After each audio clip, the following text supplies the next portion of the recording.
response to contingency operations, but it still sends its folks on missions throughout the theaters in support of combatant command requirements and ambassador programs, as well as temporary surge requirements in support of conventional forces. And as Michael Stout and Steve Dalzell mentioned yesterday, FORSCOM is now the force provider for USAR-CA forces and executes this mission through USARC.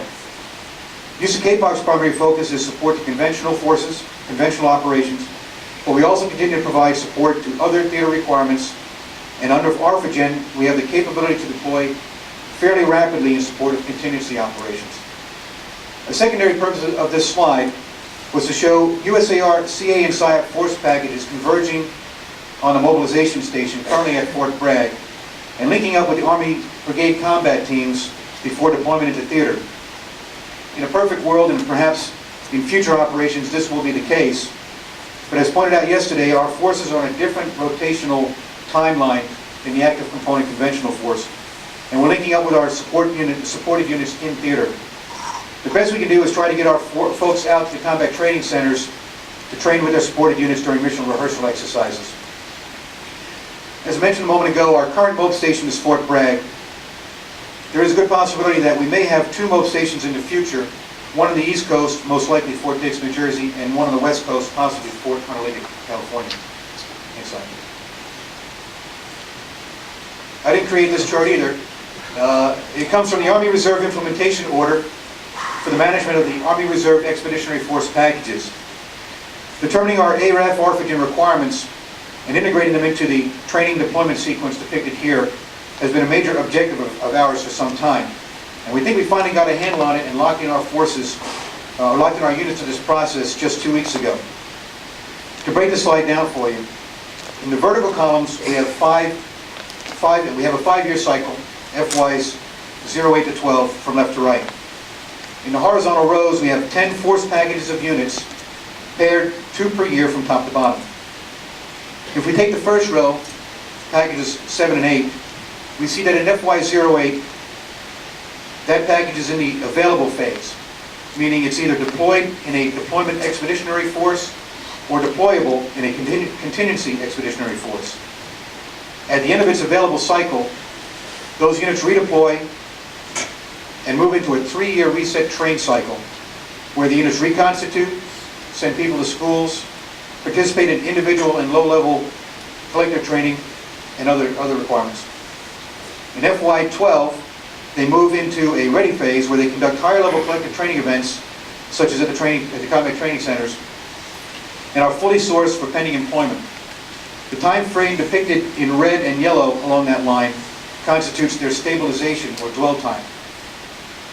As you proceed from top to bottom, you see that each pair of force packages is in a different phase in the cycle, and at the end of 5 years, each package has rotated through the available phase at least one time. This is how the Army Reserve is providing predictability and stabilization to its rotational forces. Next slide. This slide shows how civil affairs units fit into the AREF management process. I have another version of this slide with the actual unit designations in each of the 10 force packages, but for the purpose of this forum I chose to use generic units. Across the top are our non-rotational units, the KCOMs, which are considered always available to their respective theaters, although elements of the KCOMs, such as planning teams and functional specialty teams, may rotate to meet theater requirements. Since our brigades and battalions are not divisible by 5, we do have a few holes there, but it's not too bad. We generally have 1 brigade and 3 battalions in each force package, or up to 2 brigades and 6 battalions available for deployment each year. But this is just a model and reflects a steady state that requires no more than this number of units deployable each year. Next slide.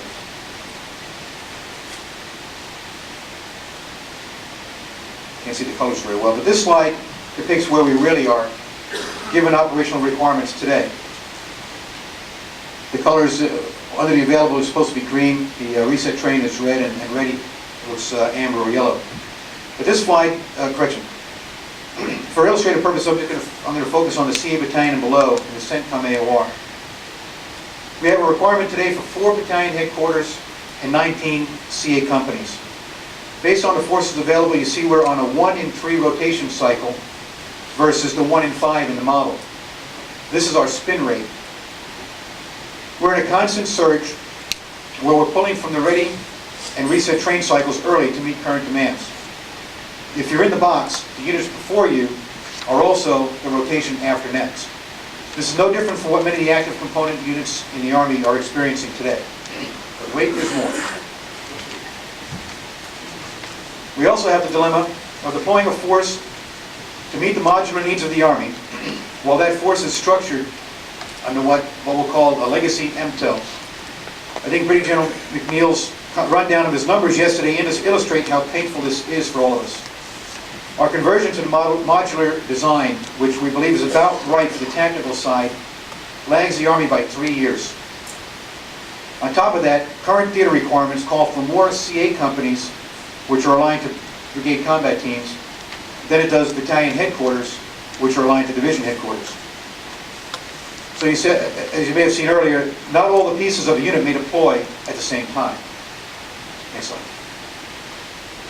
To illustrate this point even further, this slide depicts theater requirements at the team level. We provide separate planning teams and functional specialty teams to echelons above division. We also provide elements of provincial reconstruction teams in both Iraq and Afghanistan. All these pieces come from the units that are in the Expeditionary Force package in the available cycle. As you can see from this slide, not only do theater requirements differ from our current MTEL, in some cases they differ from the FDU MTEL. This is particularly evident in the functional specialty teams, where the mix of specialists is tailored to meet the needs of the mission. But don't get me wrong, this is not all bad. It shows the flexibility of modularity and our ability to provide the right mix of capabilities to meet mission requirements. It's just the sourcing of the teams and managing the mobilization process that's in place today is sometimes a minor nightmare, but we're working through it and we're getting better every day. Next slide, please. I put this slide in here just to highlight the last major challenge we have, and that's the joint sourcing solution. Because of the limited number of CA soldiers compared to the requirements since we began current operations, as well as past and current mobilization policies, we had to reach out to our sister services in Big Army Reserve to meet mission.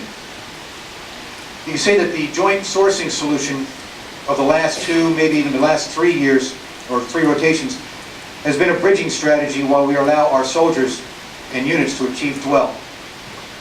I don't have the FY08 data compiled yet, but FY08 should look better than this, and FY09 better still, because soldiers who deployed on early rotations are meeting their dwell time and are now able to be involuntarily mobilized for another tour.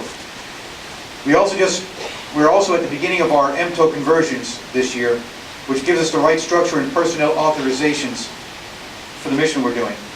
Of course, we can always use help in recruiting.